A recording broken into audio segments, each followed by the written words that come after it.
Verificado o coro regimental de que trata a portaria 145/2017 e com amparo na portaria 140/2021, que regulamenta as sessões virtuais no âmbito do CONAT Ceará, declara aberta a 26ª sessão ordinária virtual de 7 de maio de 2021. Inicialmente, indaga aos senhores conselheiros se há alguma observação quanto à ata da sessão anterior.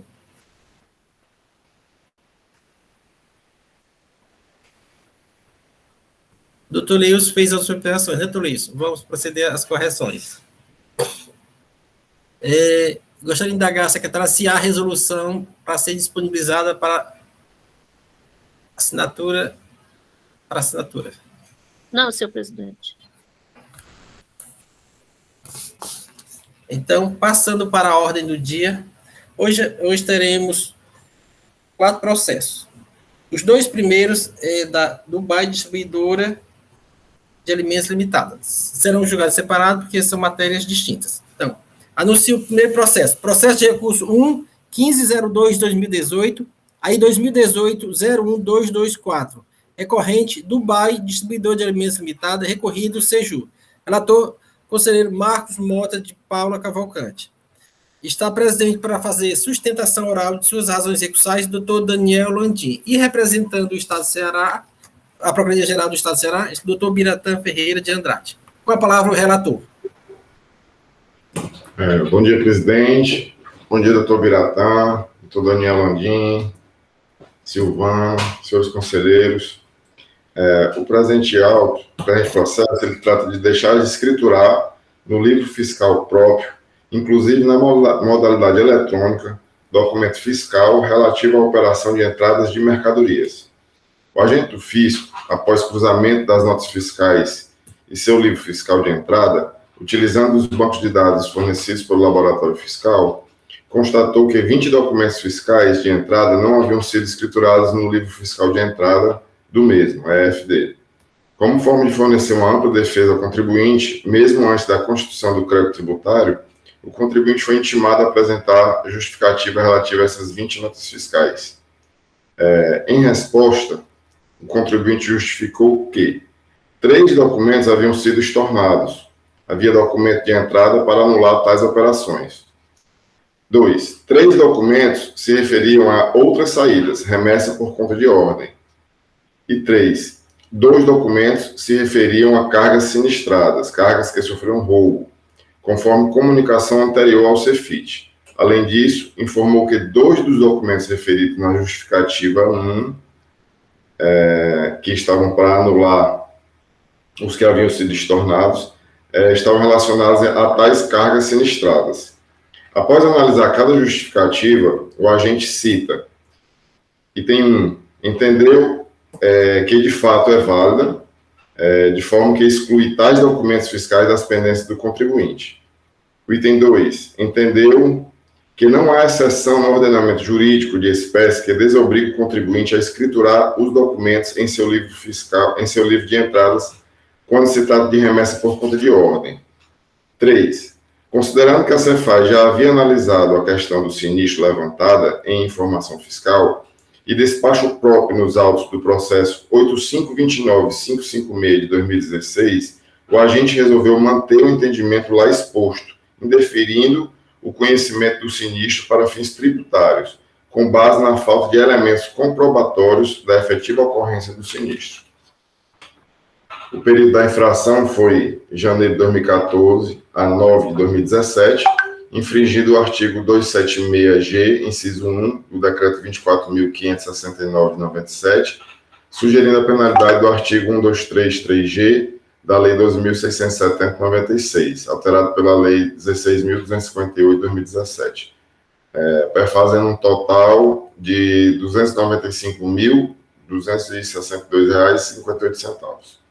O contribuinte interpõe intempestiva impugnação em que resumidamente consigna excluir o relatório fiscal as 4 notas fiscais cujas mercadorias foram roubadas e devidamente comprovadas no tópico 2.1 da defesa, o reenquadramento da penalidade para 5% do valor das operações tendo em vista o princípio da irretroatividade da lei e do disposto do artigo 123, 8L da Lei 12.670, vigente à época dos fatos, e pede também perícia. Em decisão singular, a autoridade julgadora de primeira instância julga pela procedência, enfrentando todos os argumentos da defesa, onde se destaca alguns tópicos. Para o pedido de exclusão das notas fiscais do suposto sinistro de roubo, teve seu pleito indeferido por falta de elementos comprobatórios da efetiva ocorrência do sinistro, nos termos e elementos da Instrução Normativa 39 de 2011. Analisando os documentos apensa aos autos, entendeu a julgadora que não cabe excluir esses documentos fiscais do levantamento fiscal. No tocante ao pedido de reenquadramento da penalidade, a julgadora entendeu não se aplicar a este caso, pois, conforme o artigo 106, inciso 1 do CTN, a lei tributária se aplica ao ato ou fato pretérito em qualquer caso, quando for expressamente interpretativa, excluído a aplicação da penalidade à infração dos dispositivos interpretados. Sob pedido de perícia, foi indeferido com fundamento no inciso 3, artigo 97 da Lei 15.614 de 2014, que não tiveram elementos nos autos suficientes, ou que tem os elementos nos autos suficientes para a formação do convencimento. Quanto ao mérito, a legislação versa sobre a obrigatoriedade na escrituração dos lícitos fiscais, precisamente nos artigos 269, caput, e parágrafo 2º, e 276G do Decreto 24.569/97. Discordando da decisão de primeira instância, a empresa apresentou nos termos da nossa legislação processual tempestivo recurso ordinário, alegando as mesmas razões constantes na defesa, pugnando pela improcedência da autuação. O processo encaminhado à Sala de Assessoria Processual Tributária, que emite o parecer 183 de 2020, opinando pelo conhecimento do recurso ordinário, negando provimento para confirmar a decisão singular de procedência da acusação fiscal. Esse é o relato, presidente. Aí eu queria deixar a parte aí, né, que tem os memoriais que foram nos passados, mas pelo que eu estava dando uma olhada, traz mais fatos, mas bate na mesma questão lá das notas que foram roubadas. Ao final, esse processo são 17 documentos, porque eram 20, 3 foram excluídos e permaneceram 17. Esse é o relato, presidente. Obrigado, doutor Marcos. Com a palavra, doutor Biratã Ferreira de Andrade.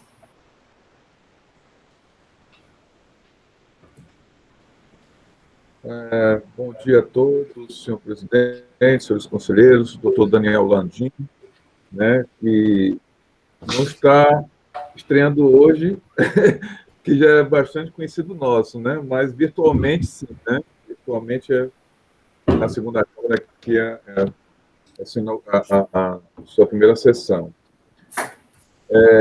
Doutora Aneline aqui, que novamente dá seu ar de graça aqui na nossa Câmara, né, Silvana, enfim, todos, uma boa sexta-feira.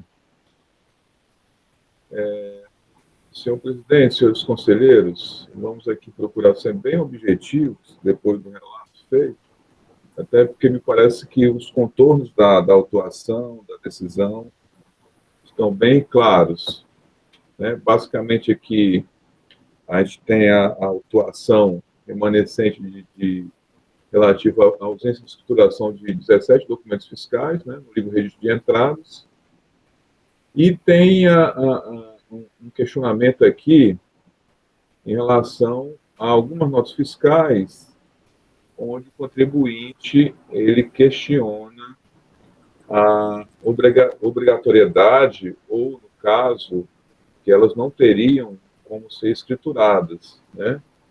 No caso, as notas fiscais 146, 117 e 146, 118, segundo o contribuinte, não deveriam e não poderiam ser informados na FD, uma vez que as mercadorias, por elas acobertadas, teriam sido roubadas.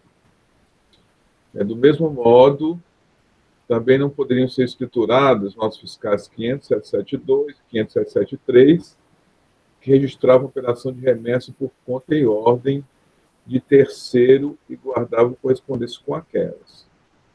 Em relação a essas duas últimas notas, remessa e ordem para terceiros, por conta e ordem de terceiro, a gente registra aqui o lançado no parecer, no sentido de que a obrigatoriedade de escrituração, né, o dispositivo que trata dessa questão, ele não cria nenhuma exceção, ou seja, a necessidade, né, independente da natureza da operação, se é tributado, se não é, se é isento ou não é, enfim, essa estruturação se refere à totalidade das operações de entrada e de saída de mercadorias, das aquisições e prestações de serviços, dos lançamentos realizados, né, bem como de outros documentos de informações correlatos. E além do dispositivo legal, existe ainda um manual de orientação, né, anexo único do ato COTEP ICMS número 9, que orienta justamente nesse sentido. E aí tem a outra questão, que talvez essa questão, não sei até que ponto a parte aqui vai até explorar, né, explorar mais esse aspecto aqui, em relação às mercadorias que ele alega que foram roubadas, né?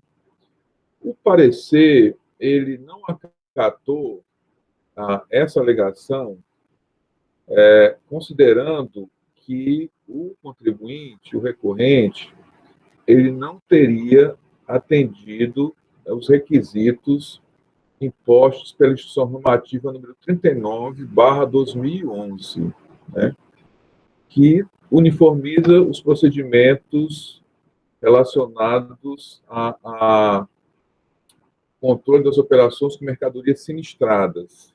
Né? Por quê? Porque entende-se, né, o parecer que entendeu, que não consta dos autos o laudo de vistoria da seguradora previsto no artigo 3º, inciso 6 da referida norma. E tal documento, então, fazia-se necessário, ao menos, para identificar a seguradora e averiguar se a transferência bancária foi realizada de fato por ela. Então, assim, com esteio nessa Instituição Normativa 39/2011, entendendo, então, que o contribuinte não procedeu ao cumprimento da mesma, ou seja, ele não cumpriu os requisitos da referida instrução, no sentido de que pudesse, então, cumprir seus requisitos e aí poder, então, afastar essa exigência, que a partir do momento que ficasse tudo devidamente comprovado, demonstrado segundo essa instrução, então o contribuinte, em tese, poderia fazer jus à exclusão dessas notas fiscais que teriam sido roubadas da exigência de escrituração, né? Então, assim, em linhas gerais, são essas considerações. Tem também o aspecto da penalidade, que, como todos já sabem, aqui já é um entendimento, cada um já tem seu entendimento, então, assim, não há nem necessidade de a gente estar se estendendo na discussão. Basicamente, o nosso entendimento é por entender que há penalidade específica para a ausência de escrituração, a aplicação do artigo 123, 3G da Lei 2.670. Então, assim, em linhas gerais, são essas considerações. Naturalmente, a parte aí tentará ou demonstrará algo no sentido de tentar, talvez, trazer algum documento, ou alguma informação, ou algo no sentido de tentar excluir mais notas fiscais. Mas, no primeiro momento, era isso que tínhamos a abordar e lançar, senhor presidente, senhores conselheiros. Obrigado. Obrigado, Biratã. Seguindo a trilha processual, com a palavra o doutor Daniel Landim. Seja bem-vindo a essa sessão virtual. Bom dia a todos, é um prazer retornar aqui à casa. Vou tentar fazer uma sustentação oral, apresentando do mesmo modo que eu sempre faço aí na Câmara. Vai ser um pouco ruim, por causa da questão online, mas nas outras câmaras já tentei fazer, está dando certo. Então, assim, em relação, vamos também ser bem objetivo, em relação ao primeiro ponto, que é a questão do roubo, né? São 4 notas fiscais. São 2 de remessa e 2 de venda à ordem, que fazia parte da mesma operação que houve o sinistro, né? Houve o roubo antes de entrar no estado do Ceará. E nós estávamos nessa briga lá no Cefit, né? Para poder o Cefit reconhecer, até porque havia lançamento de imposto desse valor, né? E a gente estava no Cefit nessa briga, e o Cefit já tinha dito que estava faltando documento, e a gente não estava conseguindo, na época, a empresa, né? Na verdade, não era a gente, a empresa, estava tentando comprovar, e saiu a primeira resposta, negando, que na época da infração, e depois eles recompuseram o resto da documentação lá no Cefit, e hoje, na verdade, foi no final do ano passado, o Cefit reconheceu que realmente essas 4 notas fiscais faziam parte, na verdade, sofreram realmente o roubo, reconheceu, a gente demonstrou o pagamento da seguradora, demonstrou o BO lá na Polícia Rodoviária Federal, mostrou o rastreio via satélite, onde foi roubado, toda essa questão que o Cefit estava solicitando, né? Pode voltar. A gente foi demonstrando lá no Cefit, e hoje o Cefit já reconhece que essa operação realmente ocorreu sinistro, e inclusive cancelou as cobranças que tinha lá da época em relação a essas notas, certo? Então, eu vou começar, são essas 4 notas fiscais, né? São 2 de remessa da mercadoria, que é exatamente a que acompanhava a mercadoria, e a de venda à ordem, que também faz parte desse bloco, dessas 4 notas fiscais que foram sinistradas, né? Existe o boletim de ocorrência, né, que foi apresentado lá no Cefit, tem dentro do processo, existe o rastreio, que é exatamente onde aconteceu o sinistro, né, que é esse aqui, Grão Mongol, aqui na Avenida Montes Claros, onde houve o roubo daquelas mercadorias.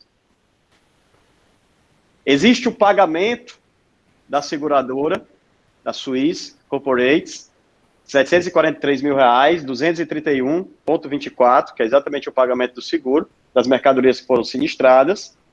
Doutor Daniel, Daniel, só um instante, por favor. Desculpa interromper. Tem como o senhor compartilhar para todos os conselheiros, aqui está a distância, aqui, e ninguém está conseguindo visualizar. Tem como compartilhar no sistema? O senhor pode compartilhar, ainda apresentar agora, deixando aberto, o senhor compartilha para todos, possam ver passo a passo. Eu creio que facilitaria a compreensão de todos, a visualização das suas alegações. Tá ótimo. Vou fazer aqui agora. Ok, obrigado.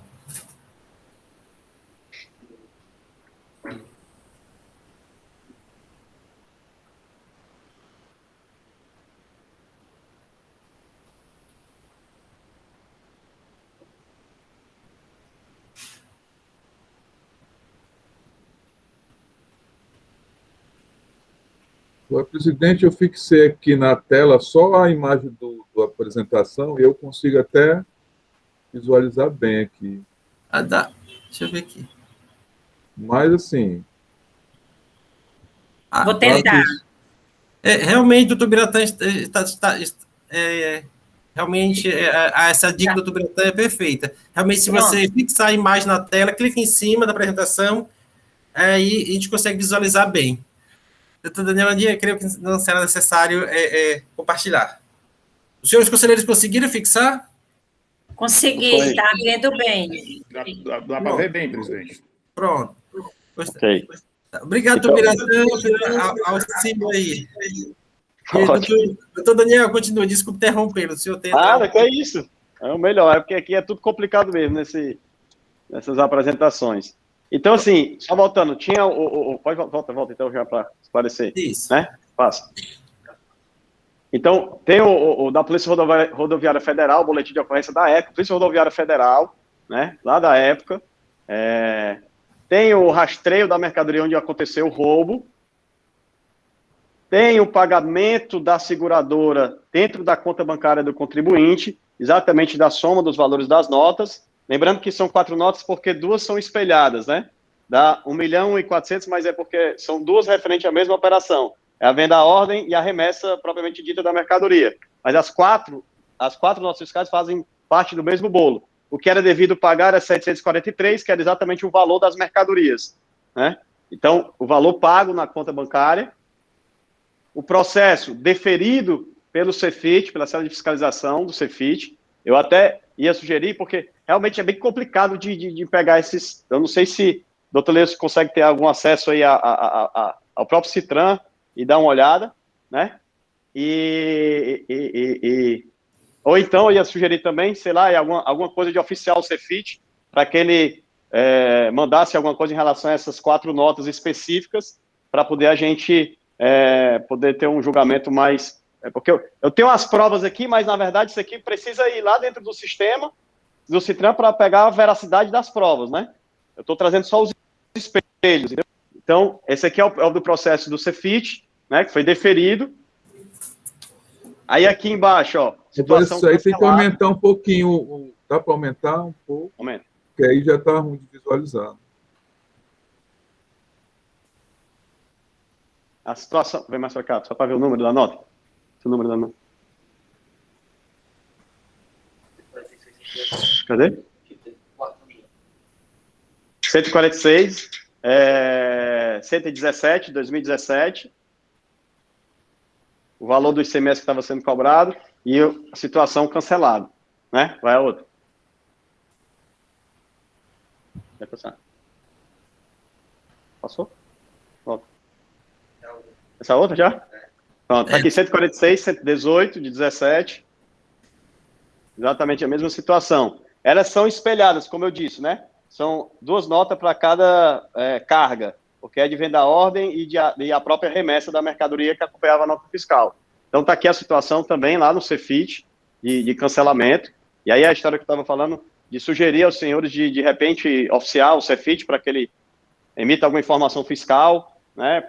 Se não conseguir olhar aí dentro do Citran, né? Se não conseguir visualizar essa situação dentro do Citran, né? Pode passar. E aí, essa questão do roubo, ela encerra aí. Tem toda a documentação, tem hoje o posicionamento do Cefit em relação a elas, que a gente conseguiu depois de muita confusão, de levar documento em cima de documento, mas finalmente saiu, né? Porque até estava lá o valor lá, cobrando. E isso são 4 notas fiscais das 17 notas fiscais, né? As 4 notas fiscais das 17 notas fiscais. Em relação às outras 13 notas fiscais, e aí o doutor Biratã já antecipou, eu também tinha olhado ontem o posicionamento da segunda Câmara e vi que, em relação ao enquadramento da penalidade, a segunda Câmara não está acompanhando o pleno, mas eu trouxe um fator muito importante e específico para o caso, porque todas essas notas fiscais, todas as notas fiscais envolvidas nessa autuação, elas são anteriores à reforma das penalidades de junho de 2017. Então, a redação original do alínea G, na época das notas fiscais autuadas, a redação original era diferente da nova redação. Na nova redação, somente, é que ela traz, inclusive, a sua modalidade eletrônica. Na redação anterior, ela falava de livro fiscal e ainda falava da seguinte questão, daquelas notas que não estão também lançadas na contabilidade do infrator. Então, desde 2011, quando todos os atacadistas passaram para o SPED, começou em 2009, mas em 2011 que foi generalizado ali, houve sempre na Alimentos, especialmente, sempre houve esse questionamento e várias autuações sempre eram na linha G, porque a linha G, a redação da linha G, até 2017, ela realmente enquadrava a nossa situação. Porque qual era a situação? A partir do momento que eu criei o SPED em 2011, eu passei a ter uma informação eletrônica, e não mais um livro fiscal, que era o que a redação original do A linha G falava. Era um livro fiscal e falava também em contabilidade, naquelas que também não estão lançadas na contabilidade. Então, o que acredito eu, os fiscais falando da Alimentos, né, que é onde a gente mais trabalha lá, onde tem mais autofração dos nossos clientes. O que acontecia lá? Muitos deles autuavam na linha L, exatamente porque não queria olhar se estava na contabilidade ou não, porque é uma exigência do artigo. São aquelas que não lançadas na contabilidade. Tanto que a penalidade é até diferente. é uma vez o valor do imposto. Foi posterior a 2017 que veio uma nova penalidade, que incluiu a modalidade eletrônica e passou a aplicar 10%. Não é o nosso caso. A nova redação não é o nosso caso. Eu não estou brigando se essa é mais benéfica do que a outra, utilizando a interpretação do CTN, que eu devo aplicar aquela penalidade que seja mais benéfica ao contribuinte, que é o posicionamento do pleno. Não estou nem levando a questão, a base da decisão do pleno. Eu estou trazendo para os senhores um caso específico, que minhas notas fiscais estavam sobre a égide da redação original, e na égide da redação original só se enquadrava a linha L, porque era a modalidade eletrônica que existia. Então eu tinha que... O que foi que aconteceu? Eu omiti informação dentro do SPED. Essa aqui não enquadra.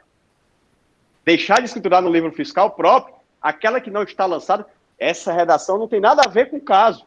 Primeiro, porque o fiscal sequer olhou a minha contabilidade.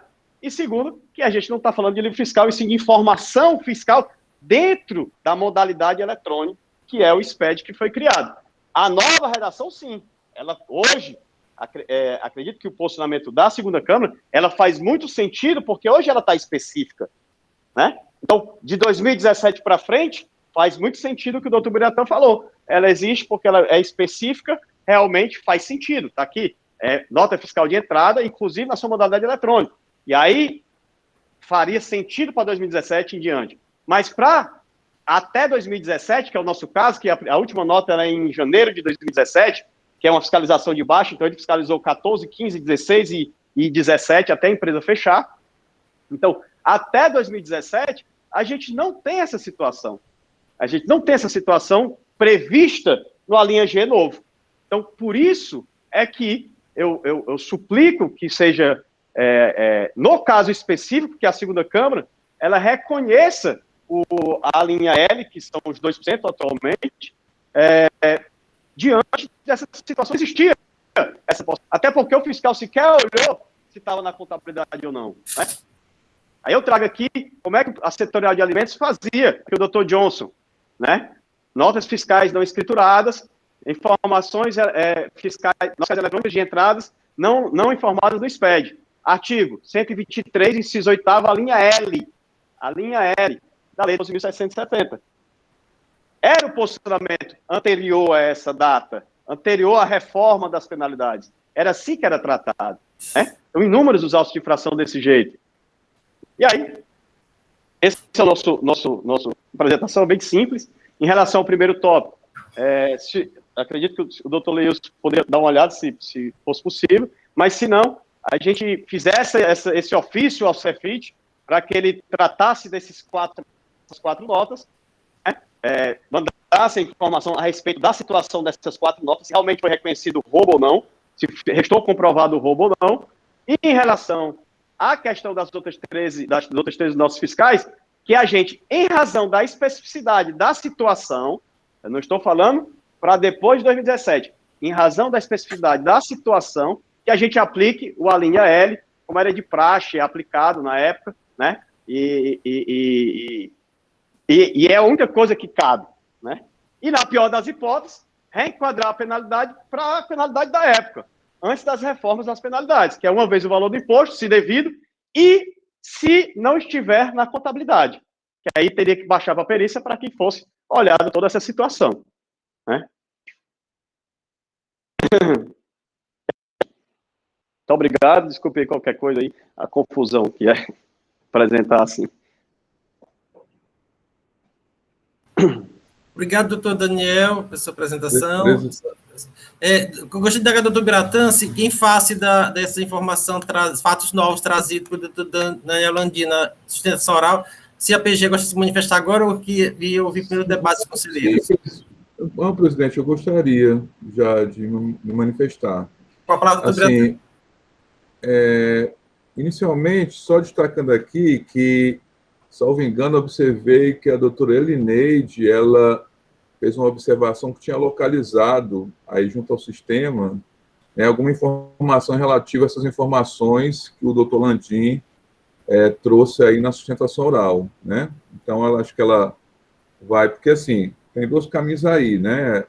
Um seria o encaminhamento para a perícia, para poder, então, comprovar esses fatos aí, esses fatos novos, porque me parece que essa situação aí de comprovação desse roubo, dessa questão do seguro, me parece que foi legitimada ou foi amparada já no momento posterior à lavratura do auto e até ao próprio parecer, né?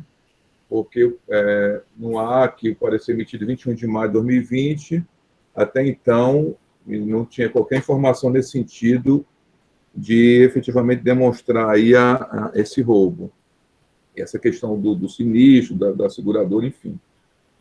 E aí, aproveitando o ensejo, eu não quis me alongar muito na questão da questão da penalidade, até porque isso aqui já é matéria que a gente já vem se debruçando há muito tempo, e até para não me tornar repetitivo. Mas, assim, vou fazer só algumas observações em relação a esse aspecto que o doutor Landim lançou em relação à penalidade, só destacando o seguinte, que, assim, nós sempre tivemos o entendimento, independente da nova redação, de que essa escrituração, a partir do momento que essa escrituração passou a ser eletrônica, então não há como fazer essa distinção no sentido de, mas esse dispositivo aqui é só para a escrituração física, não serve para a escrituração eletrônica.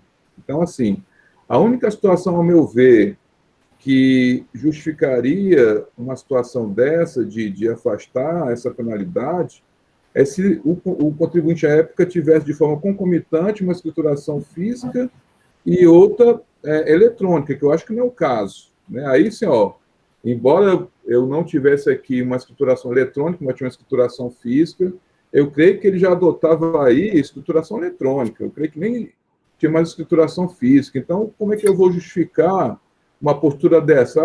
Essa penalidade aqui, ela não se aplica porque não há uma previsão expressa para a escrituração eletrônica. Na verdade, essa nova redação é o problema que sempre acontece. Toda vez que você vai tentar justificar ou explicar alguma coisa, sempre surge uma teoria, não, agora a previsão somente agora existe. Isso aí não é de hoje, essa questão é bem antiga, né? Aí você quer só confirmar que, na verdade, sempre houve aquela exigência, mas toda vez que isso acontece, aí sempre vem aquelas teses de que houve uma inovação, que somente agora é que a exigência existe. Então, assim, a meu ver, sempre houve essa exigência, desde que, naturalmente, o contribuinte já tivesse ali com a sua escrituração eletrônica funcionando, sem existir, ter uma escrituração física paralela. Né? Até porque eu acho que nessa época aí já não existia mais essa exigência. Aí os conselheiros podem até me esclarecer melhor, mas eu creio que era só escrituração eletrônica mesmo. E em relação à questão da contabilidade, ao invés do contribuinte estar alegando que o fiscal não, essa outra exigência, né, que o fiscal não comprovou, bastaria ele ter trazido a contabilidade. São poucas notas fiscais. Eu só tenho 17 notas fiscais. E por que essa diligência? Se realmente estivesse na contabilidade, seria a coisa mais tranquila do mundo nesse momento, do jeito que o doutor Daniel Landim é organizado, foi até, trouxe toda essa exposição aí do rastreamento aí, bastaria trazer a contabilidade. Então, assim, não se justifica, porque vamos fazer uma diligência, ou então, por que o fiscal teria que ter demonstrado? Não, bastaria simplesmente capaz de demonstrar isso aí que estava estruturado na contabilidade, simples assim.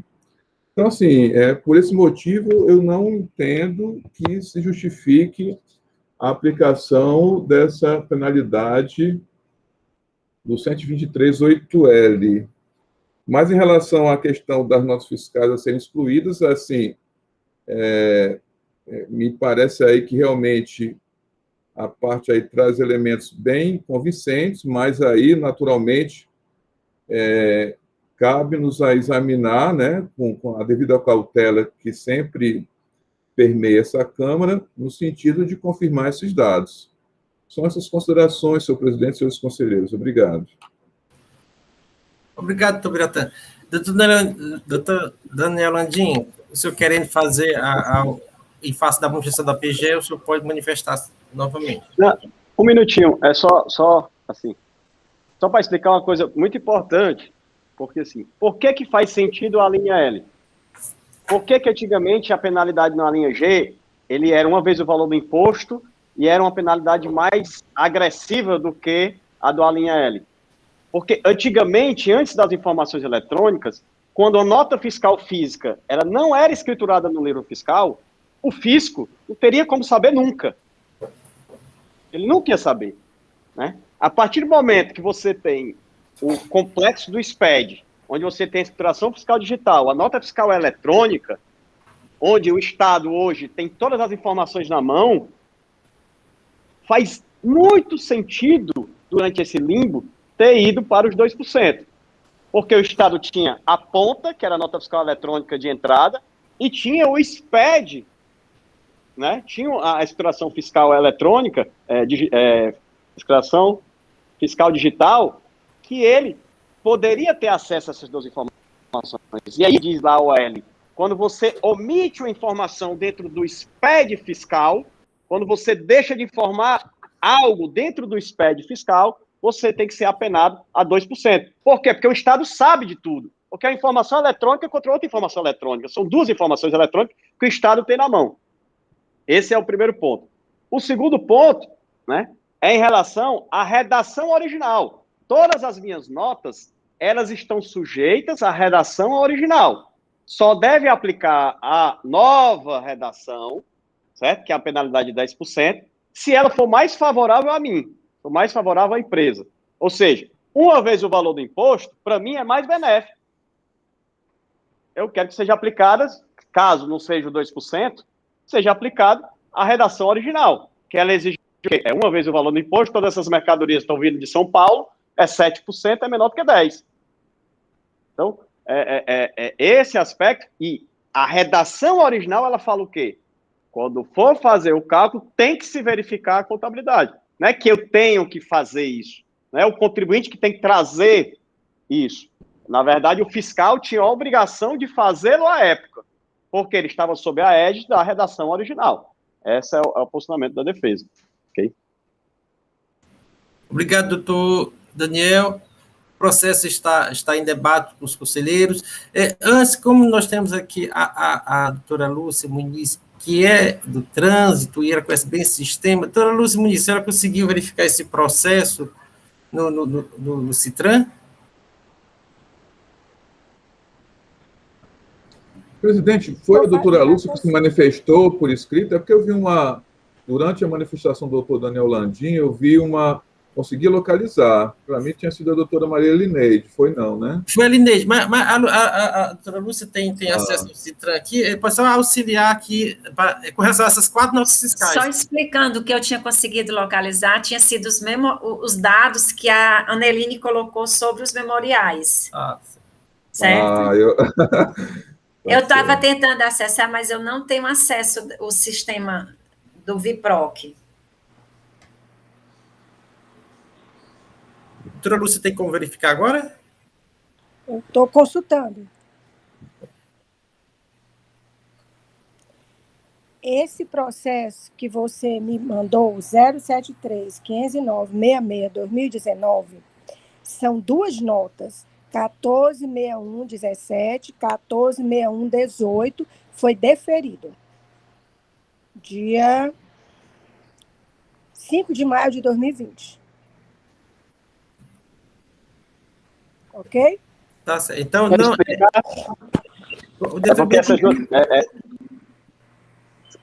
essas duas notas são as 2 notas mães, vamos dizer, as que carregavam a mercadoria.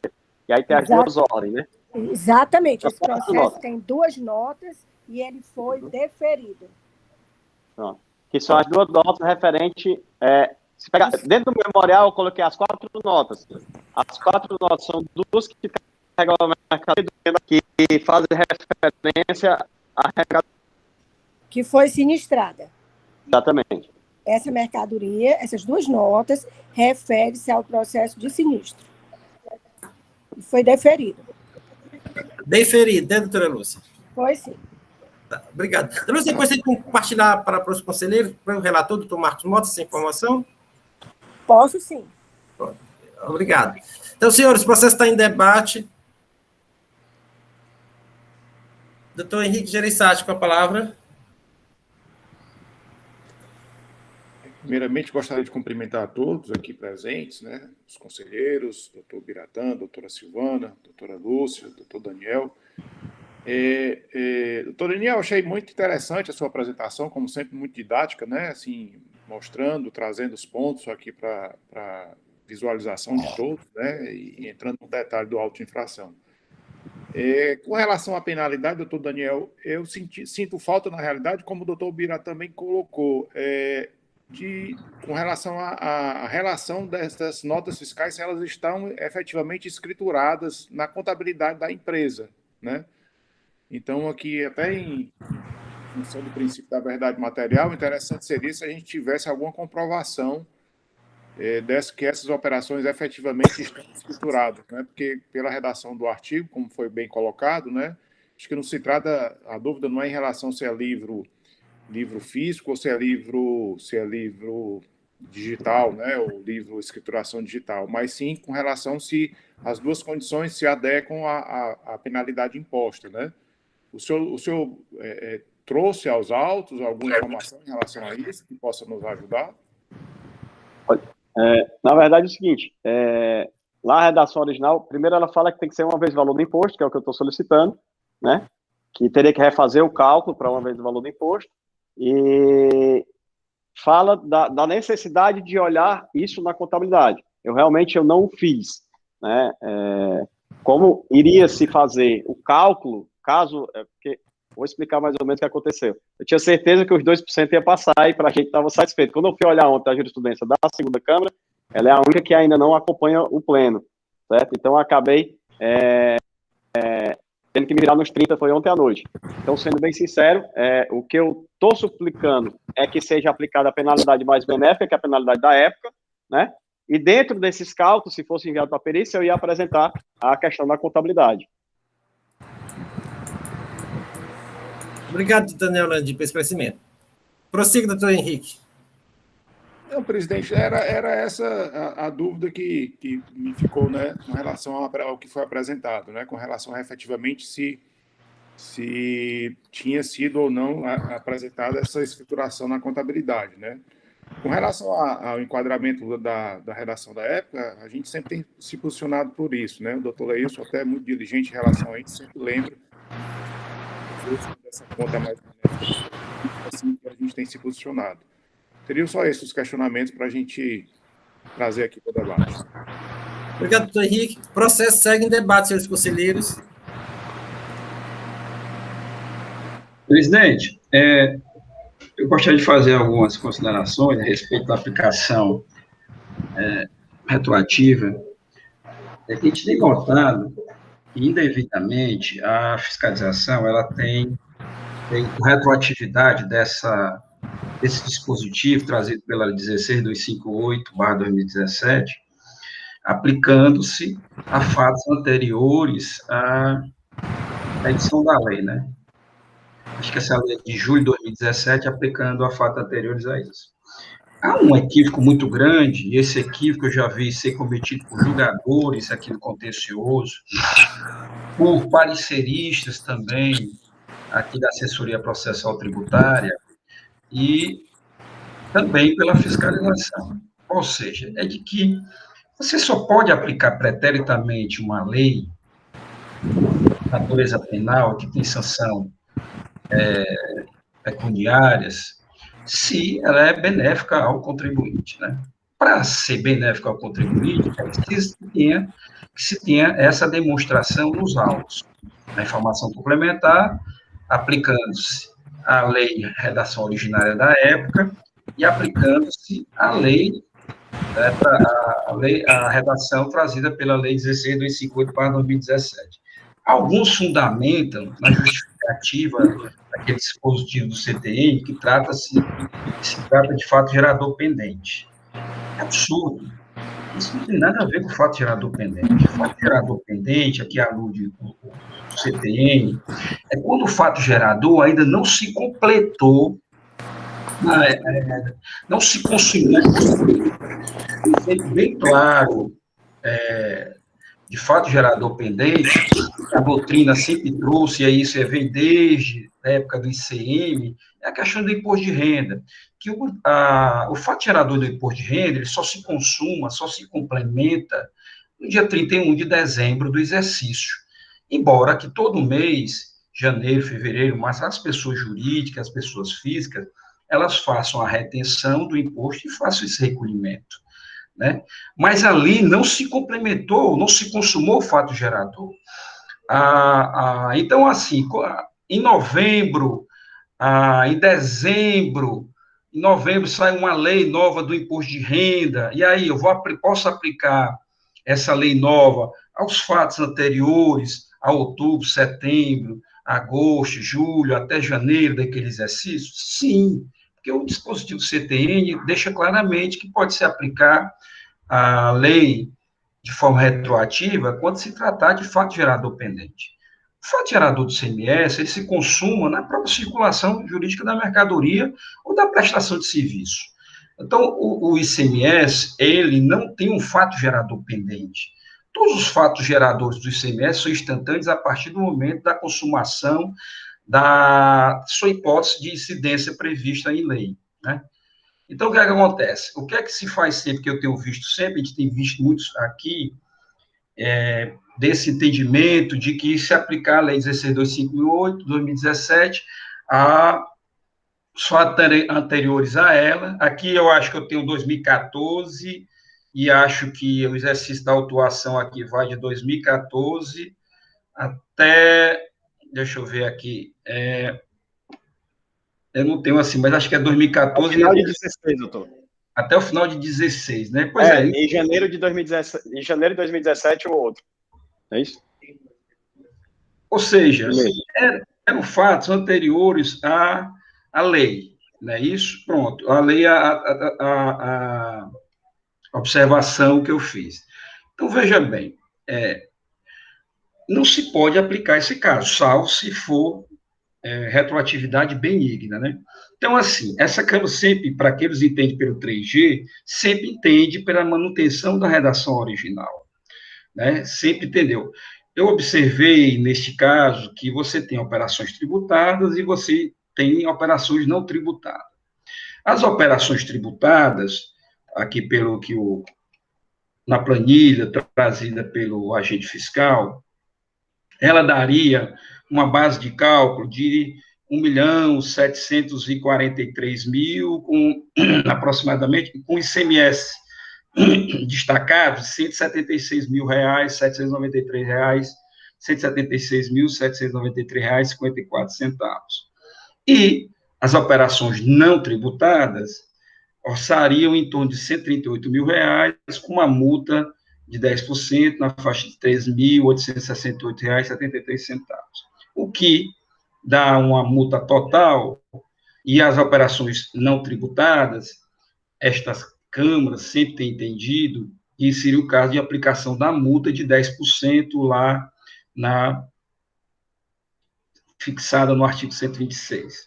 Então, você tem uma multa de uma vez o valor de imposto para as operações tributadas, com base no artigo 123, 3G, né, para aqueles que assim entendem, e você teria uma multa de 10% para as operações não tributadas, com base não na Lei 16.258/2017, mas com base no artigo 126 da redação originária da Lei 2.670/96. Então, é assim que a gente vem entendendo. O que daria aqui o total de 190 mil reais, que é mais benéfica ao contribuinte do que a aplicada na autuação, que é de 200 e tantos mil reais, né? Esse é o caso. Essa redação originária, essa multa poderia ser, sim, reduzida mais ainda, caso da aplicação, da demonstração de que houve a escrituração no livro contábil, né, no livro razão, no livro diário da empresa, que daria 21 FIIs por documento fiscal. Não vi nos autos, desde a impugnação, que essa matéria vem sendo trazida, nem na época também da intimação feita pela fiscalização, para que a empresa justificasse essa não escrituração das notas fiscais, né? E também agora no recurso, esse livro contábil, que nos traria, que na verdade dissiparia qualquer dúvida em relação à aplicação da vítio-físico por documento fiscal. Ausente essa prova, essa contraprova, de que há efetivamente essa escrituração do documento fiscal, presidente, eu entendo, sim, que deve ser aplicada a redação originária, mas da forma como eu entendo, de que, efetivamente, a não escrituração de documento fiscal, ela tem uma penalidade que é específica lá no 123.3G. Aquela penalidade do 123.8L, quando ela foi desenhada para que informações contidas em campos da escrituração fiscal digital, os seus vários registros, registro 800, registro 670, são dezenas de registros. Então, quando a empresa não traz na FD esses registros, um exemplo muito claro, que sempre tem uma autuação em relação a isso, é que a empresa informa no campo C170, no registro C170 da FD, que é o que fala lá dos outros créditos, que agora se chama ajuste de crédito, ela informa na apuração lá um valor do crédito que é oriundo do SIAP, do ativo permanente, mas ela não informa lá no registro do SIAP, que, se eu não me engano, é no bloco G, registros 800, eu não lembro do número de registro, não, sei que é no bloco G, que a FD é dividida em blocos, né, e cada bloco tem os seus respectivos registros, então, no bloco G, a empresa, geralmente, muitas empresas, depois que passaram a FD, não informam nesse campo, nesse bloco G, os dados referentes ao crédito ativo permanente. Está lá na apuração, que é outro registro totalmente apartado, que é no bloco C, que é o registro C170, ajuste de créditos, que eu antigamente chamada de outros créditos, e que a empresa lança lá o valor do crédito ativo permanente e não lança no bloco G, como eu falei, os dados referentes àquela toda a movimentação do SIAP, onde faz os cálculos da parcela de 1,48, vezes a proporção das saídas tributadas mais exportações sobre as saídas totais, né, para verificar quanto é o valor daquele crédito para aquele mês. Então, quando ela não faz isso, inclusive tem até autuações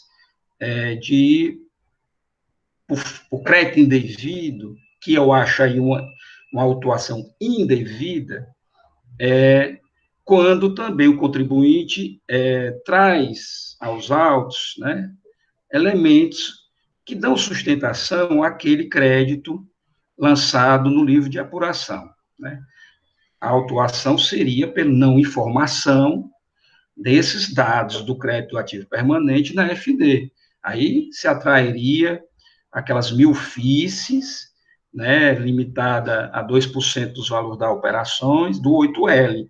Então, assim, outros casos também, foi logo no início da FD, em que as empresas informavam a FD do valor totalizado das operações de saídas e das operações de entrada, sem demonstrar as notas fiscais que os campos das notas fiscais referente à mercadoria, referente ao valor da alíquota, o percentual da alíquota, o valor da operação, ou seja, como estavam ausentes essas informações que é para ter no campo respectivo, também se aplicariam 2% do valor da operação ou 1.000 FIIs, aí, a depender do que seja mais benéfico ao contribuinte. Na redação da 16.258/2017. Na redação anterior, era não menos que 1.000 FIIs, eu acho, né? Era 2%, mas você tinha um teto mínimo que era de 1.000 FIIs, se eu não me engano. Agora passou a ser o teto máximo de 1.000 FIIs, 2% com o teto máximo de 1.000 FIIs pela lei nova. Então, eu sempre entendi que essa penalidade lá do artigo 128 123.8L é para informações, os registros que não estão contidos lá na escrituração fiscal digital, daí sairia uma penalidade para aquilo, e nada se relacionando com a falta de escrituração do próprio documento fiscal em si, já que ela teria um dispositivo específico, que é o 123.3G, lá para as operações tributadas, e o 126 para as operações não tributadas, aplica as 10%, e se o contribuinte também, nessas operações não tributadas, ele comprovasse a escrituração no livro contábil, essa multa cairia para 1%, que é o que está disposto no parágrafo 1. Então, presidente, o meu entendimento de tudo isso que o doutor Landim falou, de tudo que foi colocado na autuação, é de que é inapropriada essa retroatividade feita pela autuação, deve ser, sim, feita com base na redação originária dos dispositivos, mas ausentes as comprovações trazidas e alegadas pela parte de escrituração no livro Razão, eu não vejo como se aplicar essas 20 ofícios. Entendo que mantém-se a multa de uma vez o valor do imposto, do 3G, e entendo também que deva ser aplicada 10% do valor das operações não tributadas. É assim como eu entendo, presidente. Obrigado, doutor Leilson. Doutor Leilson, também, nesse sentido, o senhor acata o argumento da defesa de que da exclusão das notas fiscais de sinistradas, né?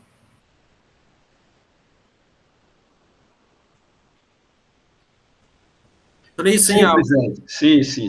Esse cálculo, o senhor já excluindo aquelas notas fiscais, não é isso?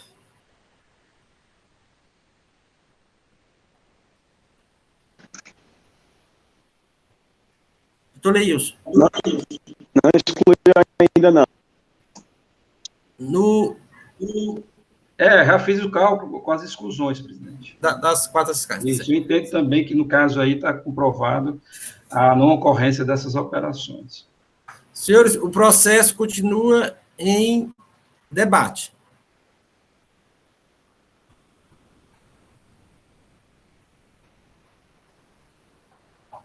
Alguém deseja mais se manifestar? Se não houver nenhuma manifestação, vou colocar em votação. Posso colocar em votação? Todos estão aptos? Começar pelo relator, né? Doutor Marcos, como o senhor vota no processo? Já que não tem nenhuma preliminaridade, nem preliminaridade processo. Presidente, aí a questão da exclusão das notas fiscais a gente cita. Excluir as notas fiscais sinistradas, né? Isso. E eu voto também pelo entendimento do artigo 1238L, de acordo com o entendimento reiterado da Câmara Superior. Doutor, doutor Franzé? Sim, doutor. Só uma questão de ordem. A gente fez 3 pedidos. Eu posso botar aqui na tela para ser votado nessa sequência? Porque um pedido é para ele, que esse provavelmente vai dar empate e a gente pede. E o segundo pedido é para ir para a liquidação original. Seriam notas do roubo, segundo a L, que é o que o doutor Leus estava explicando agora, linha L, somente quando é informação, que o doutor Marcos Mota está reconhecendo que era para ir para a linha L, seria a questão de se, caso não fosse para a linha L, fosse aplicada a redação original da época de imposto. Ela é tipo, são 3... Aí para uma não, que seria mais, para poder fazer depois a resolução para eventual recurso extraordinário? Doutor Daniel, acho que cada conselheiro já tem sua opinião, a gente coloca em votação, ele vai dizer, doutor Marcos já votou para excluir as notas fiscais sinistradas e aplicar a 8L. Os outros conselheiros que acompanharam, voto nesse sentido, que não vai pela seguinte, pela C, no caso, certo? É mérito, um voto só. Tudo bem? Aí o conselheiro, quando for fazer a resolução, ele entra em detalhamento. Então, doutor Marcos votou. O seguinte doutor Alexandre Goiânia. Senhor presidente, bom dia novamente. O voto é com o relator para excluir as notas fiscais que foram comprovadamente objetos de sinistro e a aplicação do 123.8L, como a gente já vem defendendo aqui na Câmara. Para o saldo remanescente, não é isso, doutor? Isso. Doutor Henrique Gereissati. Presidente, eu voto também, concordo em excluir as notas fiscais que foram sinistradas, né, conforme comprovado aqui nos memoriais e na consulta que foi feita na própria sessão, mas entendo por manter o enquadramento original, né, só que na sua redação original, na realidade, né, a redação vigente à época dos fatos, né, então voto pelo 123.8L, mas com a redação original. Seria esse 8L ou 3G, doutor Henrique? Desculpa, 123.3G, perdão, presidente. 3G, segregando em tributados e não tributados, é isso? Isso, exatamente. O que for tributado, na realidade, o que for menor, né? O que for tributado, no caso, 7%, vincularia a esse valor do imposto, né? E o não tributado, 10%. Doutora Elineide, como vota? Com o primeiro discordante, senhor presidente. Doutor Leilson? Presidente, conforme a minha fala, né, eu vou concordar com a divergência trazida pelo conselheiro Henrique. E doutora Aneline, né? Voto com o relator, presidente. Então, como já tinha sido anunciado pelo doutor Daniel, resultou em empate da votação. Neste caso, como o doutor já até falou, que essa Câmara realmente destoa das demais, já tem convicção com relação ao assunto, né? Esperando que quando houver uma súmula, né, da Câmara Superior, a gente talvez não nos quer dar ao procedimento da Câmara Superior. Mas mantém, no caso, o voto para excluir as 4 notas fiscais, já citadas, porque sinistradas e não deveriam ser seladas, e para o remanescente aplicar a penalidade de 123.3G, na sua redação originária, estratificando as operações em tributadas e não tributadas. Então, neste caso, seria pela parcial procedência da autuação.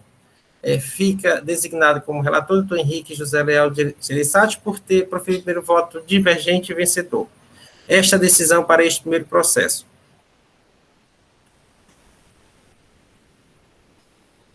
Senhores, os senhores querem 10 minutos de intervalo para retomar a nossa sessão ou querem continuar? Então, 10 minutos de intervalo para retomar a sessão, certo? 9h50 retornamos.